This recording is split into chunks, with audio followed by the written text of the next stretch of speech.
Vous attendez un enfant et vous avez pour projet d'allaiter, c'est important pour vous. Et là, souvent, j'entends « Charline, j'ai peur que l'allaitement ne fonctionne pas. Charline, j'ai peur de ne pas y arriver. » Eh bien, aujourd'hui, on va en parler.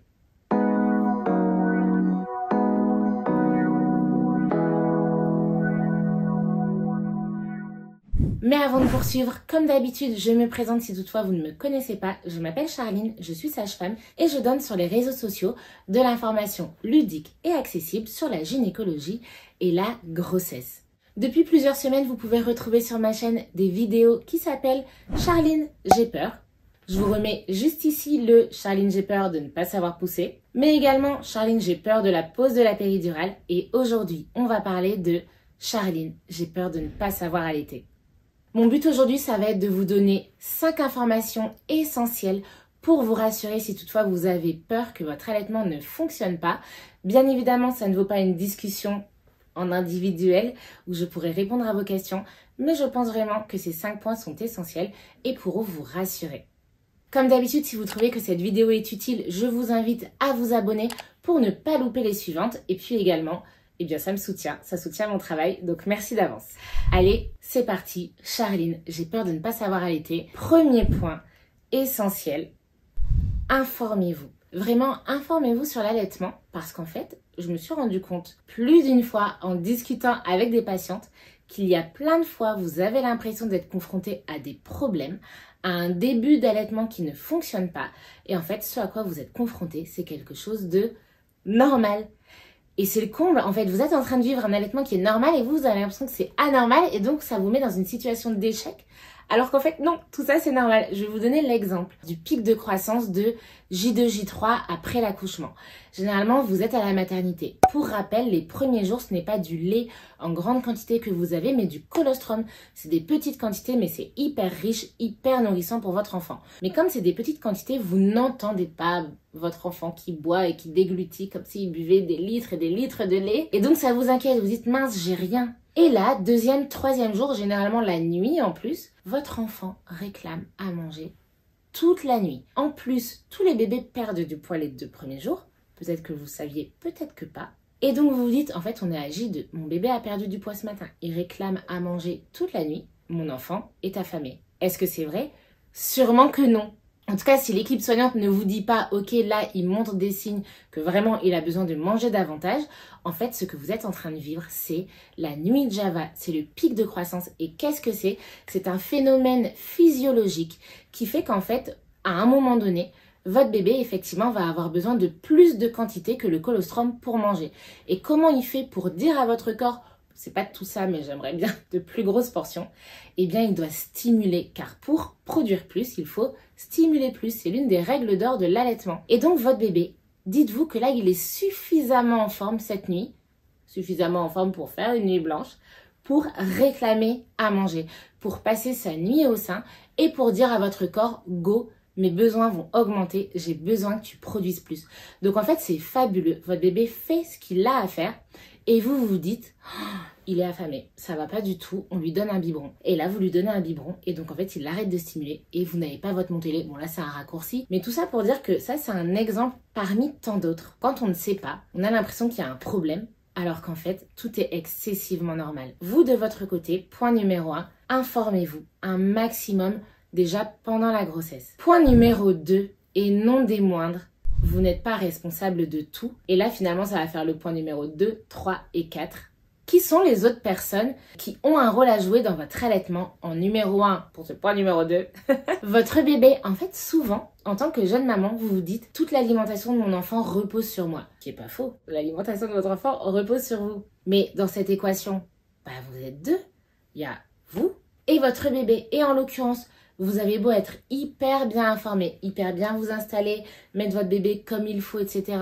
Si ce dernier ne place pas correctement sa bouche, au niveau de ses mouvements de langue, ce n'est pas optimal, ses suctions sont plutôt faibles plutôt que fortes et optimales, eh bien vous pouvez faire ce que vous voulez. Cet enfant ne va pas suffisamment stimuler. Et il y a énormément de problèmes d'allaitement qu'on arrive à résoudre plutôt en regardant l'enfant plutôt qu'en regardant la mère. Est-ce qu'il y a un frein de langue restrictif? Est-ce que juste mon bébé est un peu fatigué, manque un peu d'énergie parce que un petit poids à la naissance, parce que né un peu prématurément, ou juste parce que en fait je viens de naître, je découvre la vie, donc un peu de patience.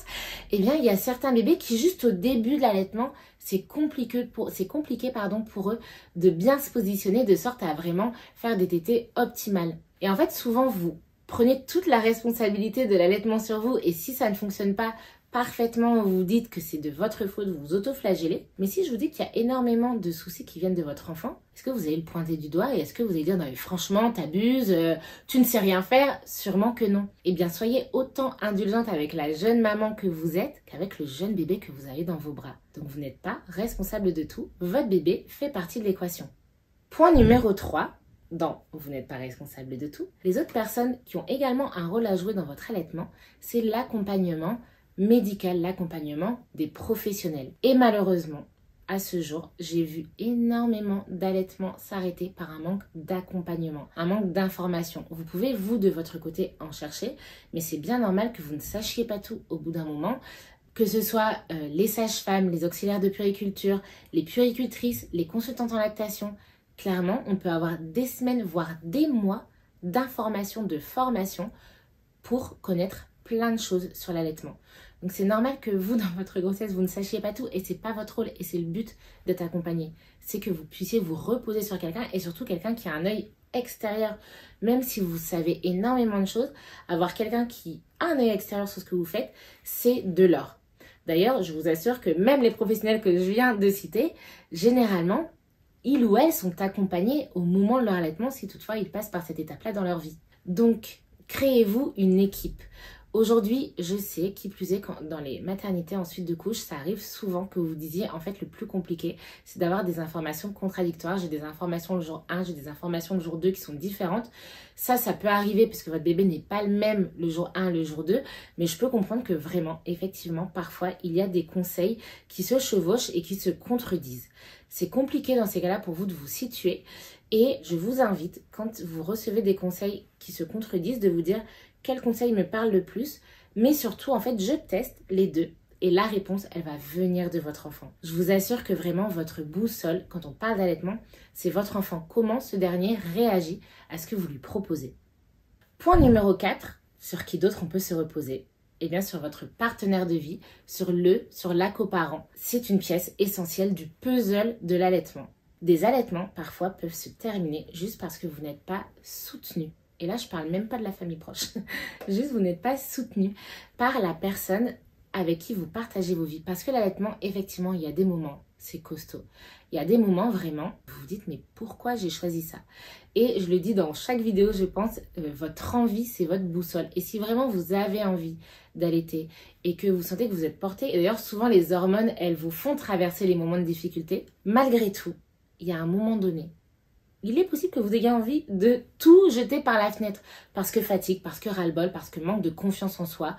Et si là, votre partenaire vous dit « bah ouais, non mais arrête là, c'est plus possible ». Alors que, vraiment, quand on regarde avec du recul, tout se passe correctement, que vous n'êtes pas en train de mettre votre santé mentale en danger, que votre bébé va bien, mais juste, entre guillemets, vous êtes fatigué et ça devient chiant, et bah finalement, si là, votre partenaire ne vous soutient pas, il est possible que vous arrêtiez votre allaitement. Ça part souvent d'une très bonne intention et c'est compliqué quand on est la partenaire en pleine nuit de voir notre conjoint en train d'allaiter, en train de pleurer, en train de se dire non mais là j'en peux plus, je suis crevée. C'est compliqué, mais j'ai souvent malheureusement entendu des personnes allaiter dire en fait là, cette nuit-là, ma partenaire a donné un biberon, m'a dit c'est tout, on arrête là, stop, on arrête les frais. Et du coup j'ai arrêté. Et en fait, maintenant, je regrette et pire, je lui en veux. Bien évidemment, prenez de la distance avec ce que je dis. Le but, c'est pas d'allaiter à tout prix. Hein. Bien évidemment, je pense que vous me connaissez de plus en plus et que vous savez pas d'injonction. C'est juste pour que vous soyez attentif à ce point-là. C'est intéressant que l'allaitement soit un projet de couple à part entière, que vraiment chacun des deux membres du couple connaisse Le point numéro 1, on s'informe tous les deux, comme ça on sait ce qui est normal, on sait ce qui n'est pas normal. Et au moment où vous passez par des phases de doute alors que tout ce qui se passe c'est normal, votre partenaire aura le recul pour vous dire non, non, non, mais rappelle-toi ce que la sage-femme a dit, ce que la consultante en lactation a dit. Là, ce qui se passe c'est normal, c'est le pic de croissance. Ah mais oui, c'est vrai que j'avais pas pris cette prise de recul parce qu'en fait je suis fatiguée, qu'en plus je suis en plein baby blues. Enfin vous voyez, c'est dans ce sens-là. Bien évidemment, votre partenaire peut aussi être un allié pour vous aider à prendre du recul si toutefois les choses ne se passent pas parfaitement. On est bien d'accord. Mais voilà, c'est vraiment intéressant que dans ce puzzle de l'allaitement, votre partenaire soit une pièce à part entière, sans même parler de je rapporte le petit verre d'eau à chaque tétée, je vérifie que la position est ok. Et vraiment, parfois on parle des papas allaitants, des mamas allaitantes quand la partenaire n'allaite pas. Et c'est vraiment une histoire de couple et de parents, l'allaitement. Point numéro 5. Point essentiel. En fait, soyez indulgent avec vous-même. J'en ai parlé tout à l'heure quand je parlais des complications et du fait que ça pouvait être compliqué pour votre bébé. Complications, compliquées, vous avez compris. Parlez-en à votre partenaire, à l'équipe que vous aurez créée autour de vous. Où est-ce qu'on en est là dans cet allaitement? Est-ce que, malgré les complications, ça reste du plaisir avant tout? Et surtout, ne mettez pas votre santé mentale en danger.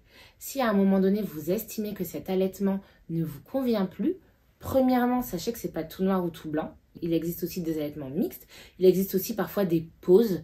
Juste là, j'en ai ras-le-bol d'allaiter, je fais une pause de 24 heures et je relance la machine. Rien n'est irréversible. Quand on est accompagné, vraiment, rien n'est irréversible.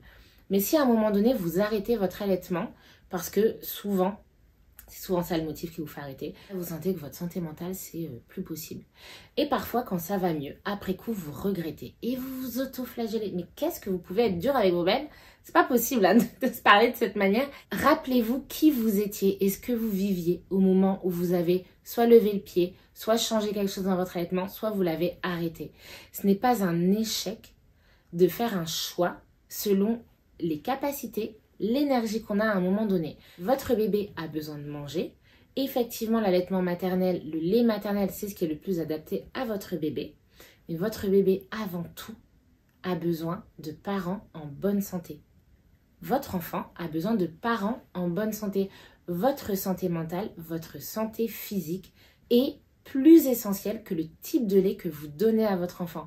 Parce que votre enfant, il va avoir besoin de vous longtemps. Et je vous rappelle, et j'en ferai une vidéo, la dépression du postpartum, ça touche 10 à 20%, voire certaines enquêtes disent 30% des personnes qui viennent d'accoucher. Votre enfant a besoin que vous alliez bien. Donc lâchez-vous la grappe. Et dans le lâchez-vous la grappe, et c'est un peu chiant ce que je vais dire, je suis désolée, mais il faut que je vous le dise. Parfois aussi, vous le vivez mieux votre allaitement quand vous vous lâchez la grappe. Je vais vous donner vraiment 2 stéréotypes un maximum. Et encore une fois, ceux qui me connaissent, vous savez que je suis pas du genre à mettre les gens dans des cases ou donner des stéréotypes. Mais là, je trouve que c'est une image qui est assez marquante. Je vais vous comparer la jeune mère de 16 ans versus la prof de 40 ans qui a son premier enfant. Je me permets de parler des profs. Je suis d'une famille de profs. Et vraiment, j'ai énormément d'estime pour les profs. Et presque, j'en rigole avec ma famille. Donc, sachez vraiment, les profs, je vous adore. Mais soyons honnêtes, vous aimez tout comprendre et tout contrôler.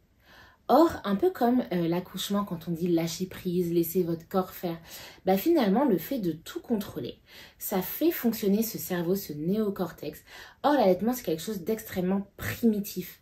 Et quand on a quelque chose en nous qui est primitif, finalement, à chaque fois qu'on va un peu trop réfléchir, un peu trop se stresser, ça peut, j'allais dire ça va, mais ça peut, c'est pas du tout du systématique, ça peut un peu bloquer ce qui se fait naturellement. Et alors que stéréotype de la jeune mère de 16 ans va juste regarder son enfant, signe d'éveil, signe de faim, je le prends au sein, est-ce qu'il a mangé aujourd'hui 8 fois ou 16 fois, peu importe, il a faim, je le mets au sein. Et ben, le stéréotype, vous aurez compris, stéréotype de la jeune prof de 40 ans, va se dire, non mais attendez, on m'a dit en cours de prépa que c'était toutes les 2 heures, oui mais pas trop, oui mais là ça fait qu'1 heure, bon bah je vais peut-être pas lui donner à manger parce que c'est peut-être pas vraiment le moment de l'allaiter. Non, faites confiance, la boussole c'est votre bébé. Regardez votre enfant.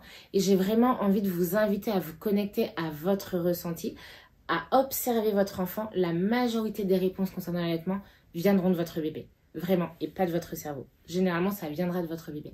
Et c'est vraiment le message que j'ai envie de vous passer en parlant de ces stéréotypes. J'espère que vous comprenez le message.